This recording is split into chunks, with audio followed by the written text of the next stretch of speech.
Hello दोस्तों इस video में आज हम जानेंगे कि कल जो आपने जाना था कि कैसे हमें बिजी एक्सप्रेस यानी कि जो 100% फ्री बिलिंग सॉफ्टवेयर है उसको कैसे इंस्टॉल करें और इंस्टॉल करने के बाद कैसे हम उसको जो है कंपनी क्रिएट करके रेडी करें। तो यहाँ तक तो कल आपने रेडी कर लिया था। अगर दोस्तों आप नए हैं, आपको नहीं पता कि busy express free billing software है, तो आप पिछली वीडियो जाके देख सकते हैं और वहाँ पे सीख सकते हैं कि कैसे आपको डाउनलोड और कैसे इंस्टॉल करना है। उसके बाद दोस्तों ये वीडियो आप कंप्लीट देख सकते हैं, जिसके बारे में हम जानेंगे कि कैसे आपको आइटम ऐड करना है और कैसे आपको अपनी पार्टियां ऐड करनी है। अब पार्टी में आपकी सेल की पार्टी भी होगी और परचेज की भी पार्टी होगी, तो ये दोनों ही चीज़ इस वीडियो में आज हम समझने वाले हैं। तो बने रहे मेरे इस वीडियो में, और अगर आप नए हैं तो जरूर चैनल को सब्सक्राइब करके रखें, क्योंकि कंप्लीट इस फ्री बिलिंग सॉफ्टवेयर की आपको ट्यूटोरियल मिलने वाली है। स्टेप बाय स्टेप आप सीखने वाले हैं तरीके से, तो चैनल को जरूर सब्सक्राइब करें।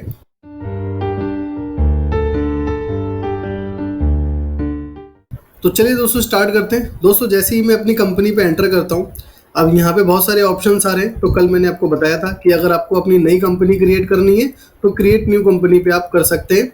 अदरवाइज आपने कंपनी बना ली है तो आपको ओपन कंपनी करना है। अब जैसे ही आप ओपन कंपनी करेंगे तो देखिए यहाँ पे आपकी कंपनी शो हो गई। आपको ड्रॉप डाउन से यानी कि नीचे जो डाउन वाला बटन होता है उससे प्रेस करके एंटर करेंगे, और एंटर करने के बाद आपको यहाँ पे पासवर्ड डालना है। जैसे कि हमने जो कल पासवर्ड डाला था वो हम मेंशन कर देते हैं, और उसके बाद आपको एंटर करना है। यूज़र नेम और पासवर्ड दोनों डालना है आपको। अब जैसे ही दोस्तों आप सॉफ्टवेयर को ओपन करेंगे यानी कि कंपनी को ओपन कर लेंगे तो इस तरीके का आपको इंटरफेस नज़र आएगा। अब इस वीडियो में सबसे पहले हम क्या सीखने वाले हैं कि, और शुरुआत ही जो है हमारी यहीं से होती है कि अब हम इसमें आइटम को कैसे ऐड करें। अब हम इसको जितनी भी जो हमारी सेल परचेज की पार्टी है हम उसको कैसे ऐड करें। तो ये दोनों ही पार्ट इस वीडियो में हमारे कंप्लीट होने वाले हैं। तो दोस्तों जैसे कि आप देख पा रहे हैं यहाँ पे एक मास्टर का मेनू है। अगर आप मान लीजिए कहीं और भी चले जाते हैं तो आपको एडमिनिस्ट्रेटर के मेनू में आना है, और एडमिनिस्ट्रेटर के मेनू में आने के बाद मैं आपको दिखा भी देता हूँ। जैसे कि आप यहाँ पे देख पा रहे हैं ऊपर जो है पूरा मेनू का सेक्शन है, ये एडमिनिस्ट्रेटर है, ट्रांजेक्शन है, डिस्प्ले है। हम डेली बाय डेली इन सारी चीज़ों को सीखेंगे, समझेंगे कि कैसे ये यूज़ होता है। पर फिलहाल जो आज हमारे सेशन में है वो ये है कि कैसे हम अपने आइटम को ऐड करें, जो आपको मिलेगा एडमिनिस्ट्रेटर के मेनू में। तो आपको एडमिनिस्ट्रेटर के मेनू में आना है, मास्टर पे एंटर करना है। अब देखिए जैसे ही आप मास्टर पे एंटर करेंगे तो यहाँ पे और भी डिटेल ओपन हो गई है, पर दोस्तों यहाँ पे हमें स्टेप बाय स्टेप जानना है, इतनी डिटेलों को हमें नहीं जाननी। तो सबसे पहला ऑप्शन क्या है, अकाउंट्स का है। अगर आपको अकाउंट्स क्रिएट करना है, जैसे हमें सेल की पार्टी, परचेज की पार्टी, इसको पार्टी भी बोलते हैं, लेजर भी बोलते हैं, अकाउंट्स भी बोलते हैं। तो ये सारी चीज़ें आपको यहाँ पे अकाउंट्स में मिलने वाली है। पर इससे पहले हम जो समझेंगे वो समझेंगे आइटम को। और आइटम क्या है, जो भी हमारे पास प्रोडक्ट होते हैं जिसको हम सेल परचेज करते हैं, ये सारी चीज़ें होती है। तो उसको आइटम भी बोलते हैं, प्रोडक्ट भी बोलते हैं, स्टॉक भी बोलते हैं, इन्वेंट्री भी बोलते हैं। तो इन सब के मतलब जो है एक ही है। यहाँ पे जो बना हुआ है वो आइटम के नाम से बना हुआ है। तो आपको कैसे एडमिनिस्ट्रेटर के मेनू में आना है, मास्टर पे एंटर करना है, और एंटर करने के बाद आपको आइटम पे एंटर करना है। आइटम पे एंटर करने के बाद दोस्तों यहाँ पे आपको 3 ऑप्शन नजर आएंगे, और यही नहीं, आगे आप जितनी भी चीज़ें सीखने वाले हैं हर जगह पे आपको 3 ऑप्शन नजर आने वाले हैं, ऐड, मॉडिफाई और लिस्ट। ऐड का मतलब है कि नई चीज़ कोई ऐड करना चाहते हैं वो, और मॉडिफाई का मतलब है कि आपने पहले ऐड तो कर दिया था लेकिन अब उसके अंदर कुछ चेंजेस करने हैं, तो उसके लिए आपको मॉडिफाई करना है। और लिस्ट कि आपने जितनी भी एडिंग करे हैं प्रोडक्ट को उसकी लिस्ट आप एक साथ देख सकते हैं। तो सबसे पहले हम यहाँ पे क्या समझेंगे, ऐड। तो ऐड पे आप एंटर करेंगे। अब ऐड पे एंटर करते ही यहाँ पे आपको एक फॉर्म शो हो जाएगा जहाँ पे आपको अपने आइटम की डिटेल को मेंशन करना है। जैसे कि अब हमारे आइटम का नाम जो भी है, मैंने मान लीजिए डाल दिया यहाँ पे कीबोर्ड प्लस माउस कॉम्बो, ये मेरे आइटम का नाम है। अब यहाँ पे दोस्तों आप देख पा रहे होंगे एलियास। अब इसके अंदर आप इसको जैसे भी यूज़ करना चाहिए यूज़ कर सकते हैं। सपोज एक आइटम कोड को लेकर यूज़ करना चाहते हैं, या फिर एक बार कोड को लेकर यूज़ करना चाहते हैं, क्योंकि बार कोड का स्पेसिफिक इस फ्री बिलिंग सॉफ्टवेयर में ऑप्शन नहीं मिलता, तो आप इसके थ्रू यूज़ कर सकते हैं। मान लीजिए अगर मुझे बार कोड यूज़ करना है तो इसका बार कोड 110022, ये इसका बार कोड है। तो ये जो आप डालेंगे बिलिंग के टाइम पे, आप उसको स्कैन करते हैं या टाइप भी करते हैं तो आपको ये आइटम मिल जाएगा, अगर आपके पास आइटम ज़्यादा हो जाते हैं। और ये प्रिंट नेम है, मतलब कि जो यहाँ पे आप देख पा रहे हैं ये आपके प्रिंट में ऑप्शन आएगा। अगर आप चाहते हैं कि नहीं मेरे आइटम का नाम तो ये रहे लेकिन प्रिंट में ये भी लिखा आना चाहिए ताकि हमारे कस्टमर को समझ में आए, तो यहाँ पे आप डाल सकते हैं। जैसे मैंने यहाँ पे डाल दिया प्रिंट में फॉर पीसी, लेकिन मेरे को सिस्टम में जो आइटम नेम दिखेगा सिर्फ इतना दिखेगा, कीबोर्ड प्लस माउस कॉम्बो, और जब मैं प्रिंट आउट निकालूंगा तो मुझे ये दिखेगा। उसके बाद दोस्तों एंटर करेंगे और यहाँ पे देखेंगे दोस्तों, यहाँ पे है ग्रुप। ग्रुप का मतलब, अब जैसे ही मैं इस पे एंटर करता हूँ तो देखिए यहाँ पे जनरल एक बना हुआ है पहले से ग्रुप। ग्रुप का मतलब यही दोस्तों, जैसे मैं जो आइटम बना रहा हूँ इसमें कंप्यूटर हार्डवेयर से रिलेटेड है ये आइटम, तो आप इसमें इस तरीके का ग्रुप बना सकते हैं, जैसे कीबोर्ड माउस का ग्रुप, और मान लो आपके डेस्कटॉप का ग्रुप बना दिया आपने, लैपटॉप का ग्रुप बना दिया, और एसेसरीज का ग्रुप बना दिया। तो इस तरीके से ग्रुप बना सकते हैं हम, यानी कि जो भी आपके पास आइटम है उन आइटमों को एक ग्रुप वाइज भी आप रखना चाहें तो रख सकते हैं। जैसे आप अगर ग्रोसरी में हैं तो ग्रोसरी में स्नैक्स हो गए, और भी जो इस तरह के फूड आइटम है, तो ऐसे अलग अलग ग्रुप होते हैं। तो आप इस तरीके से जो है इसको यूज़ कर सकते हैं। अब दोस्तों यहाँ पे क्वेश्चन ये है कि बनाना कैसे है, तो आपको अपने कीबोर्ड से जो है F3 का बटन प्रेस करना है। अब मैंने यहाँ पे F3 का बटन प्रेस करा, ये ग्रुप का ऑप्शन आ गया। अब दोस्तों यहाँ पे एक चीज़ और भी है कि अगर आपके पास न्यू लैपटॉप है या नया जो अभी कीबोर्ड आ रहा है मार्केट में, अगर वो है, अगर F3 से आपका काम ना हो तो आप जरूर FN के साथ में F3 बटन प्रेस करें, FN के साथ में। तो जैसे ही आप FN के साथ में F3 प्रेस करेंगे तो फिर क्या है, आपको ये दिखाई देगा। तो हम यहाँ पे F3 करते हैं। अब यहाँ पे आपको ग्रुप बनाना है, जैसे मैंने यहाँ पे ग्रुप बना दिया, मान लो कॉम्बो, तो मैंने ग्रुप बना दिया कॉम्बो का। अब इसमें सभी तरह के कॉम्बो जो आइटम बनाऊंगा वो आ जाएंगे मेरे। और उसके बाद दोस्तों आपको यहाँ पे एंटर करना है, अंडर ग्रुप इसका आप जनरल रखें। और यहाँ पे अगर कोई ऐसा केस है कि जो भी इस ग्रुप के अंदर आइटम होंगे उसका HSN सेम है, तो आप यहाँ पे HSN यहाँ पे डाल सकते हैं। और यदि ऐसा नहीं है तो आप इसको क्या है, नो कर सकते हैं। अगर आपको बेसिक सा ही एक ग्रुप बनाना है, जैसे कि हमने कॉम्बो बना दिया, बस आपको ग्रुप के अंदर मेंशन करना, उसके बाद एंटर करके सेव कर देना है। अब आप यहाँ पे चेक करेंगे तो देखिए आपके सामने दो ग्रुप नजर आ रहे हैं, एक जनरल और एक कॉम्बो। तो हमने इसे कॉम्बो में डाल दिया। अब यूनिट में दोस्तों, जैसे यूनिट मान लीजिए मैं पीसेस में सेल करूंगा, या मैं पैकेट में सेल करूंगा, या डजन में सेल करूंगा, या मीटर में सेल करूंगा, यूनिट में सेल करूंगा, तो यहाँ पे वो बाय डिफॉल्ट सारे के सारे यूनिट बने हुए हैं। अगर मान लो आपका कुछ बिजनेस ऐसा है कि वो यूनिट है ही नहीं यहाँ पे, तो इसके लिए भी आप यहाँ पे F3 प्रेस करेंगे, और F3 प्रेस करने के बाद यहाँ पे इस तरीके से आप इस यूनिट को बना लेंगे। जैसे कि मैंने यहाँ नंबर्स बना लिए, और उसके बाद एलियास, और यहाँ पे UKC में आपको बताना होगा कि ये नंबर्स किस उसमें आते हैं, बॉक्स में या किस में, तो प्रॉपर नंबर्स में ही आते हैं। अगर हम करें तो नोज नंबर्स आ गए यहाँ पे, और एंटर करके सेव कर देंगे। अब ये नंबर्स हमारे बन गए। अब दोस्तों यहाँ पे जो आप देख पा रहे हैं ओपनिंग स्टॉक, ये ओपनिंग स्टॉक है। मान लीजिए आज आप सॉफ्टवेयर स्टार्ट कर रहे हैं, पर काम तो पहले से ही कर रहे होंगे।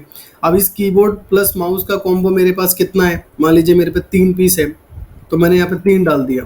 अब उस एक की क्या कॉस्टिंग है, एक की क्या कॉस्टिंग आती है, मान लीजिए मेरी एक की कॉस्टिंग है 1400 रुपये की। और उसके बाद दोस्तों इसमें जो GST है, यहाँ पे स्पेस के बटन से इसके मेनू को खोल सकते हैं, या फिर टाइप भी कर सकते हैं ऐसे।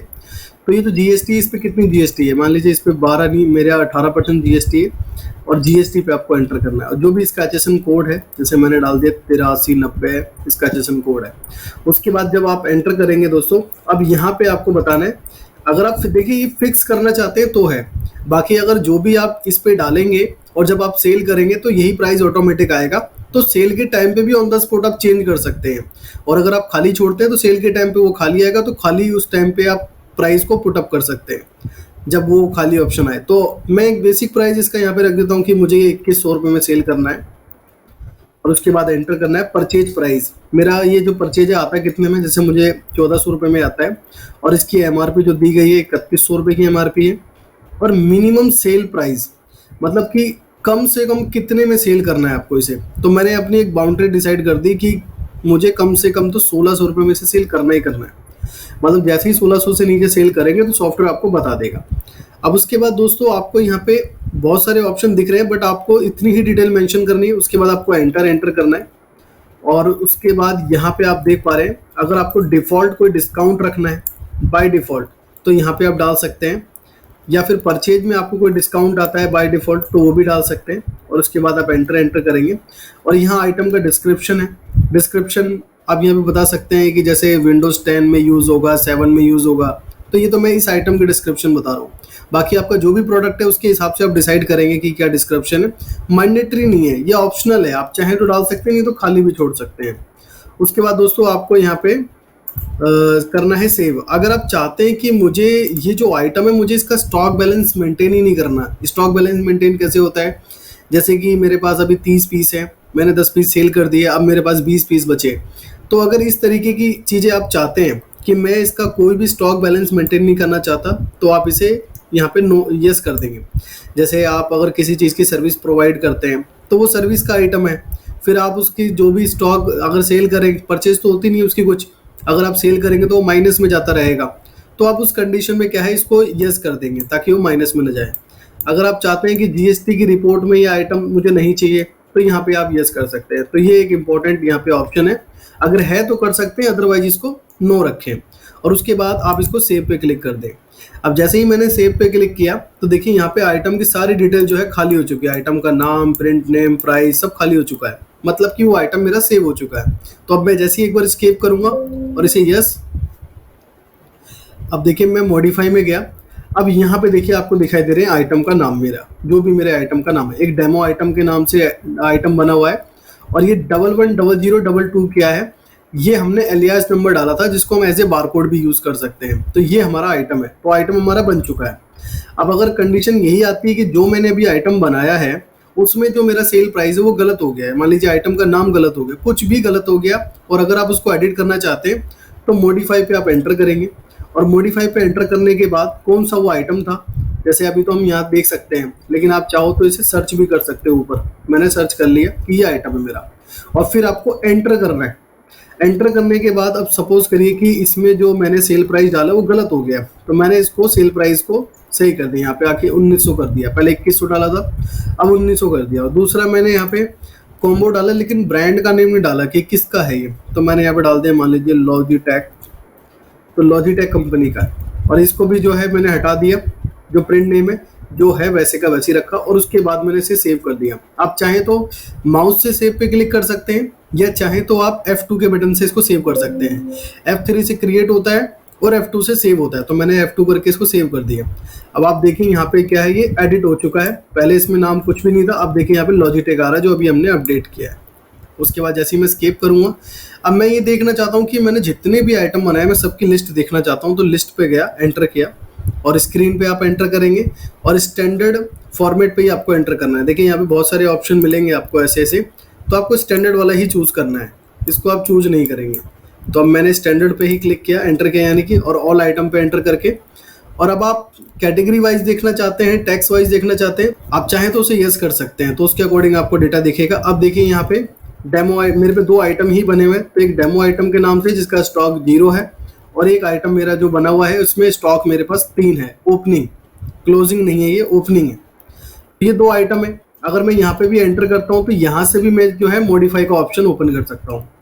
आई होप कि आपको आइटम तो समझ में आ गया होगा कि कैसे हमें आइटम को क्रिएट करना है, कैसे हमें उसे एडिट करना है यानी कि मॉडिफाई, और कैसे हम उसकी लिस्ट को देख सकते हैं। तो ये तो क्लियर हो गया होगा आपको। अब अगर आपको अपनी सेल्स की पार्टी बनानी है, परचेज की पार्टी बनानी है, ठीक है, तो इसके लिए फिर आपको सेम यही एडमिनिस्ट्रेटर और मास्टर में सबसे पहला ही ऑप्शन आपको मिल जाता है अकाउंट्स। अब जैसे ही अकाउंट्स पे आप एंटर करेंगे और यहाँ पे सबसे पहले ऑप्शन पे ही आपको ऐड करना है, अगर नया ऐड करना है। मैंने बताया कि आपको हर ऑप्शन पे 3 ऑप्शन नजर आएंगे, ऐड, मॉडिफाई और लिस्ट। ऐड मतलब कि हमें नया ऐड करना हो, मॉडिफाई मतलब कि कोई पहले से ऐड हो रखा है, हमें उसको एडिट करना है, तो उसके लिए। तो अभी मैंने यहाँ पे ऐड करा और यहाँ पे मैं डाल देता हूँ, मान लीजिए कि राम वर्मा एंटरप्राइजेस, और एंटर किया। एलियास आप यहाँ पे भी डाल सकते हैं, मान लो हर पार्टी को एक कोड देना चाहते हो या कुछ और भी, ये आपके अकॉर्डिंग आप अपने हिसाब से यूज़ कर सकते हैं। उसके बाद आपको एंटर करना है प्रिंट नेम पे, फिर एंटर करना है। अब दोस्तों यहाँ पे जो ग्रुप है, इसके ग्रुप का मतलब बिल्कुल अलग है आइटम के ग्रुप के मतलब से। आइटम का ग्रुप तो ये है कि आपने ग्रुप बना दिए और वो आइटम के बिहाफ पे काम करता है। अब यहाँ पे जो ग्रुप है दोस्तों, ये अकाउंट ग्रुप के ऊपर काम करता है। अब ये जो राम वर्मा एंटरप्राइजेज है, अगर ये मेरी सेल्स की पार्टी है, ये सेल्स की पार्टी का मतलब ये है कि मैं इनको सामान बेचता हूँ, चाहे जो भी मेरे पास सामान है मैं इनको सेल करता हूँ। तो यहाँ पे मुझे ग्रुप लेना होगा sundry debtor, second number sundry debtor. और अगर केस ये है कि जो राम वर्मा एंटरप्राइजेज है, मैं इनसे माल खरीदता हूँ, यानी कि परचेज करता हूँ, कुछ भी सामान आता है तो मैं इससे खरीदता हूँ, तो यहाँ पे फिर आपको क्या लेना है, सन्ड्री क्रेडिटर। अगर परचेज की पार्टी है आपकी तो सन्ड्री क्रेडिटर, और अगर सेल्स की पार्टी है जिनको सामान आप सेल करते हैं, बेचते हैं, तो संडे डेटर। अब दोस्तों ये अगर आप गलती करते हैं तो इससे क्या इफेक्ट होगा, अगर मैंने मान लीजिए ये मेरी सेल्स की पार्टी थी और मैं परचेज में डाल रहा था, तो इससे क्या गलती होती कि जिससे मुझे पैसे लेने हैं ये सॉफ्टवेयर मुझे दिखाएगा कि उतने पैसे मुझे देने हैं। अगर मैं गलती करता हूँ इसमें, मान लीजिए मेरी परचेज की पार्टी है और मैं उसे सेल करते हुआ जा रहा हूँ, गलती से मैंने उसका जो है ग्रुप यहाँ पे सही से समझा नहीं और मैंने डाल दिया, क्रेडिटर डाल दिया, तो अब सॉफ्टवेयर मुझे दिखाएगा कि इतने पैसे मुझे इनसे लेने नहीं है, मुझे इनको देने हैं। तो अगर आप यहाँ पे गलती करते हैं अकाउंट ग्रुप डालने की गलत, तो फिर वहाँ पे आपका बैलेंस जो है बेकार हो जाएगा, स्टेटमेंट जो है बेकार हो जाएगा जो आगे आप सीखने वाले हैं। तो यहाँ पे हमें इसी चीज़ का ध्यान रखना है, अगर हमारी सेल्स की पार्टी है तो संडे डेटर्स, अगर परचेज की पार्टी है तो संडे क्रेडिटर। अब दोस्तों उसके बाद यहाँ पे देखिए क्या है, ओपनिंग बैलेंस। मान लीजिए सॉफ्टवेयर तो आपने कल इंस्टॉल किया है और आज से आप काम स्टार्ट कर रहे हैं, तो अब इस पार्टी का कल तक का जो भी लेना देना है, अब देखो बिल अगर उठाओगे कि इनके जितने बिल आए मैं सारे बिल चढ़ा दूँ, सारे सेल चढ़ा दूँ, सारी चीज़ कर दूँ, तो बहुत समय लग जाएगा, हो सकता है कि मैच भी ना करे, क्योंकि हो सकता है कि अप्रैल का ओपनिंग भी आपको पहले डालना पड़ेगा। तो दोस्तों अगर आप चाहते हैं कि कल तक का मैं इसमें हिसाब डाल दूं सारा का सारा, और उसके बाद फिर जो है मैं आगे जितनी भी बिलिंग करूंगा उसकी स्टेटमेंट तो ऑटोमेटिक बनी जाएगी, तो आप यहाँ पे डाल सकते हैं। अब जैसे मान लीजिए मैंने डाल दिया कि 15, यहाँ पे 15,000 रुपये डाल दिए। अब 15,000 रुपये डालने के बाद आप एंटर करेंगे। अब एंटर करने के बाद दोस्तों ये बहुत इंपॉर्टेंट है, आप इस चीज़ पे ज़रूर ध्यान दें। जैसे आपने अभी इस पे ध्यान दिया, मैंने आपको गौर से बताया कि अगर इसमें गलती करते हैं तो आपको बैलेंस बेकार दिखेगा, तो यहाँ पे भी आप बिल्कुल ध्यान रखें। अब इसका मतलब क्या है, अब हमने सेल्स की पार्टी तो ले ली, अब सेल्स की पार्टी हो चाहे परचेज की पार्टी हो, ज़्यादातर तो केस ये होता है कि अगर हमारी कोई सेल्स की पार्टी है, अगर कोई भी बैलेंस हम डाल रहे हैं तो हम उसका मतलब ये होता है कि ये पैसा हमें इनसे लेना है। पर कभी कभी केस ऐसा भी होता है कि सेल्स की पार्टी जो होती है उनको उनका पैसा हमारे पे एडवांस आ जाता है, तो हमें उसको देनदार में दिखाना होता है। तो आपके जो भी आप यहाँ बैलेंस डाल रहे हैं वो बैलेंस आपको लेना है या वो बैलेंस आपको देना है, ये दोनों कंडीशन में हो सकता है, चाहे सेल्स की पार्टी हो चाहे परचेज की पार्टी हो। तो आपको यहाँ पे ध्यान क्या रखना है, अगर यहाँ पे डी है तो डी का मतलब ये होता है कि हमें ये 15,000 जो मैंने अभी यहाँ पे अमाउंट मेंशन किया 15,000 और यहाँ पे डी हो रखा है, तो डी का मतलब ये है कि ये 15,000 रुपये राम वर्मा से मुझको लेने हैं। और अगर मैंने यहाँ पे सी कर दिया तो सी का मतलब है कि ये 15,000 रुपये राम वर्मा को मुझे देने हैं, मैं इनको पैसा पे करूँगा। और अगर मैंने डी किया है तो इसका मतलब ये है कि राम वर्मा से ये 15,000 रुपये लेना है मेरे को, जो पिछला हिसाब है। तो इस तरीके से जो है आप कर सकते हैं समझ कर। और फिर उसके बाद जो भी इनका एड्रेस है, एड्रेस डाल देंगे।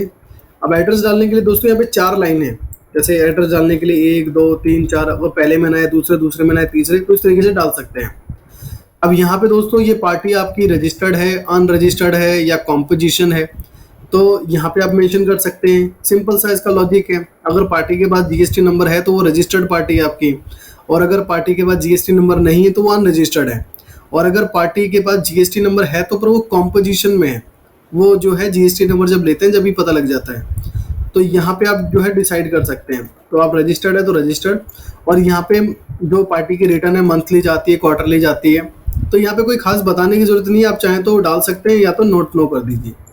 अब यहाँ पे आप यहाँ पे उनका जीएसटी नंबर डाल दें अगर है तो।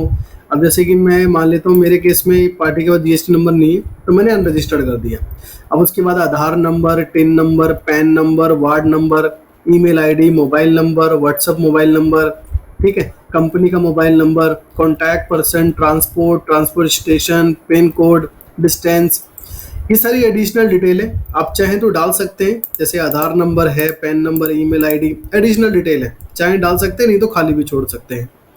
अब उसके बाद दोस्तों यहाँ पे आप चाहते हैं कि जो भी सेल की पार्टी है, अगर कुछ ऐसा टाई अप हो रखा है कि आपकी तरह आपको हम कोई भी बिल देंगे उसका पेमेंट करने का टाइम जो रहेगा वो 15 दिन का रहेगा, तो ये आप कर सकते हैं। और ये जो सामने आप देख पा रहे हैं ये परचेज के केस में, ये तो सेल की पार्टी तो सेल में डाल दिया। अगर आपकी परचेज की पार्टी होगी तो ऐसी परचेज में डाल सकते हैं कि जो भी हम परचेज करेंगे इनसे माल तो हमें उसका 14 दिन का टाइम मिलेगा, तो ऐसे आप कर सकते हैं। और उसके बाद दोस्तों बाकी डिटेल्स आप क्या है नॉर्मल छोड़ देंगे, और यहाँ पे बैंक डिटेल डालना चाहें डाल सकते हैं सामने वाली पार्टी की। ये खास तौर पे यूज़ होगा आपकी परचेज की पार्टी के लिए अच्छे से, क्योंकि परचेज की पार्टी को हमें पे करना होता है, तो हम उनकी बैंक डिटेल पहले से डाल के रख देंगे, तो उसके लिए यूज़ कर सकते हैं। नहीं तो आप इसे खाली भी छोड़ सकते हैं, कंपलसरी नहीं है। और उसके बाद सेव के बटन से सेव कर लेंगे। अब देखिए जैसे हम सेव करने जा रहे हैं तो अब ये पूछ रहा है ये 15,000 का जो हिसाब किताब है वो कहाँ से कहाँ तक का है। तो मैंने यहाँ पे एंटर किया और टाइप किया लास्ट बैलेंस और उसके बाद एंटर किया। यहाँ पे डेट आ रही है अप्रैल की, पर ये अप्रैल का तो केस हो नहीं सकता क्योंकि ये तो हमने कल तक का हिसाब डाला है। तो कल 15 तारीख थी तो मैंने डाल दिया 15/07/2023 कि ये जो हिसाब है 15,000 का ये 15 तारीख तक का है हमारा, 15 जुलाई तक का। उसके बाद एंटर करके मैंने सेव कर दिया। अब जो 15,000 का बैलेंस है वो इस केस में शो करता रहेगा। अब देखिए अब हमने ऐड तो कर लिया। अब इन फ्यूचर कभी ऐसा होता है कि जैसे हमने राम वर्मा एंटरप्राइजेस बनाया, मान लीजिए उसका मोबाइल नंबर गलत है, उसकी फर्म नेम गलत है या अमाउंट गलत डल गया हमसे या कुछ भी XYZ गलत है, तो आप मॉडिफाई में आएंगे। आप यहाँ पे टाइप करेंगे कि राम वर्मा एंटरप्राइजेस, एंटर। और एंटर करने के बाद सपोज कि यहाँ पे राम वर्मा डाल दिया हमने और वर्मा नहीं था वो डायरेक्टली राम एंटरप्राइजेस था, तो हमने वर्मा को हटा दिया। एंटर करके इसको ठीक कर दिया और उसके बाद कीबोर्ड से F2 करेंगे और इसको एंटर करके ये सबको छोड़ के और इसे सेव कर देंगे। अब देखिए अब मैं यहाँ टाइप करता हूँ राम, तो अब आ रहा है राम एंटरप्राइजेस, यानी वर्मा जो हमने लगाया था वो हटा दिया एडिट करके। तो इस तरीके से मॉडिफाई कर सकते हैं। अब तक दोस्तों आप ये भी समझ रहे होंगे कि हम तो मॉडिफाई कर रहे हैं, हमें डिलीट कैसे करना है, क्योंकि मैंने आइटम में भी आपको डिलीट नहीं बताया कि डिलीट कैसे करना है। डिलीट करने के लिए आइटम को मॉडिफाई पे आना है हमें, और मॉडिफाई पे आने के बाद किस आइटम को हम डिलीट करना चाहते हैं उस पर एंटर करना है। और एंटर करने के बाद दोस्तों यहाँ पे ऊपर की साइड में आप देखेंगे तो F8 से करना है आपको। अब जैसे हम यहाँ पे F8 करते हैं तो देखिए सॉफ्टवेयर हमें मना कर रहा है, सॉफ्टवेयर हमें बोल रहा है कि इस आइटम की आपने जो है एक सेल एंट्री करी हुई है, पहले उस सेल एंट्री को डिलीट करिए जब जाके डिलीट होगा। तो देखिए दोस्तों अब हम चलते हैं अपनी सेल एंट्री डिलीट करते हैं। पहले इस आइटम की सेल एंट्री में गए, मॉडिफाई, एंटर और इसको भी डिलीट करने के लिए हम F8 करेंगे। तो हमने F8 पे क्लिक कर दिया डायरेक्टली और ये हो गया। अब हम जाते हैं अपने आइटम में और मॉडिफाई पे एंटर करके अपने डेमो आइटम को डिलीट कर देते हैं। तो यहाँ पे आप F8 करेंगे या डायरेक्टली क्लिक करके भी कर सकते हैं। अब देखिए अब ये आइटम डिलीट हो चुका है। तो इस तरीके से डिलीट करना है। अब जैसे आइटम डिलीट करना है ऐसे ही आपको अकाउंट्स में जाके मॉडिफाई और जो भी आपने अकाउंट बनाया है एंटर करेंगे और यहाँ पे F8 करके इसको आप चाहे तो डिलीट कर सकते हैं। अब जैसे मैं इसे यस करूँगा तो ये भी मेरा डिलीट हो जाएगा। तो F8 से आप डिलीट कर सकते हैं मॉडिफाई के सेक्शन में जाके। तो आई होप दोस्तों कि आपको समझ में आया होगा कि कैसे हमें आइटम को बनाना है, कैसे मॉडिफाई करना है, कैसे डिलीट करना है, कैसे हम उसकी लिस्ट को देख सकते हैं, और ऐसे ही कैसे हमें अपनी सेल्स की पार्टी को बनाना है, कैसे हमें परचेज की पार्टी को बनाना है। ये सारी चीज़ें जो है आपने इस वीडियो में देखी है। तो दोस्तों चैनल को जरूर सब्सक्राइब करके रखें, क्योंकि आगे आने वाली जितनी भी जो वीडियो है इससे रिलेटेड, जैसे अभी आगे आपको परचेज, सेल, इन्वेंट्री कैसे मैनेज करनी है, कैसे अकाउंटिंग मैनेज करनी है, तो स्टेप बाय स्टेप ये वीडियोस आपको मिलने वाली है। तो चैनल को जरूर सब्सक्राइब करके रखें ताकि आपके पास सबसे पहले जो है नोटिफिकेशन पहुंचे और उसको आप अच्छे से देखें, समझें और सीखें। अगर दोस्तों कोई क्वेश्चन आपका रह गया हो तो आप मुझे कमेंट के थ्रू बता सकते हैं ताकि मैं उसके ऊपर वर्कआउट करके आपको सोल्यूशन दे सकूं। और वीडियो अच्छी लगी दोस्तों तो वीडियो को लाइक करें, चैनल को सब्सक्राइब करें ताकि इस तरह की इन्फॉर्मेटिव वीडियोस आपको और भी आगे मिल सके। Thanks for watching.